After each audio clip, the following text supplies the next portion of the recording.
মই টুইট কৰি পেলাই জনাই দিম টিভিত চাই থাকিবি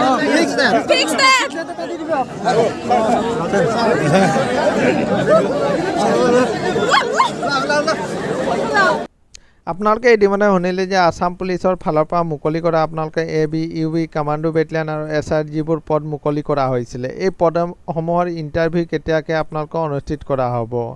আসাম পুলিচৰ কিছুমান কেণ্ডিডেটে অসমৰ CM ছাৰক সুধিছিলে যে আসাম পুলিচৰ ইণ্টাৰভিউ কেতিয়া অনুষ্ঠিত কৰা হ'ব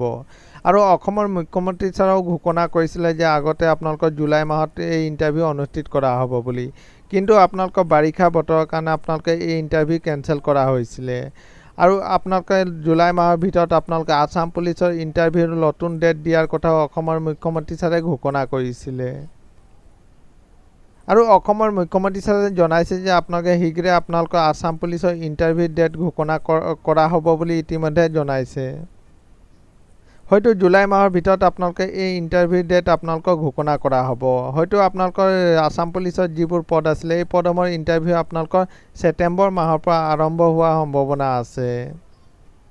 আৰু আসাম পুলিচৰ কেণ্ডিডেটবোৰো অসমৰ CM ছাৰক কৈছে যে আপোনালোকৰ আসাম পুলিচৰ যি ইণ্টাৰভিউ আছে এই ইণ্টাৰভিউ ছেপ্টেম্বৰ মাহত অনুষ্ঠিত কৰাৰ কথা আৰু আপোনালোকৰ জুলাই মাহৰ ভিতৰতে আসাম পুলিচৰ ইণ্টাৰভিউ ডেট আপোনালোকে পাই যাব এইটোৱে আছিলে বন্ধু-বান্ধৱীসকল এটা সৰু সুৰা ইনফৰমেশ্যন সদায় এইদৰে জব নটিফিকেশ্যন পাই থাকিবৰ কাৰণে চেনেলটো ছাবস্ক্ৰাইব কৰি দিব ধন্যবাদ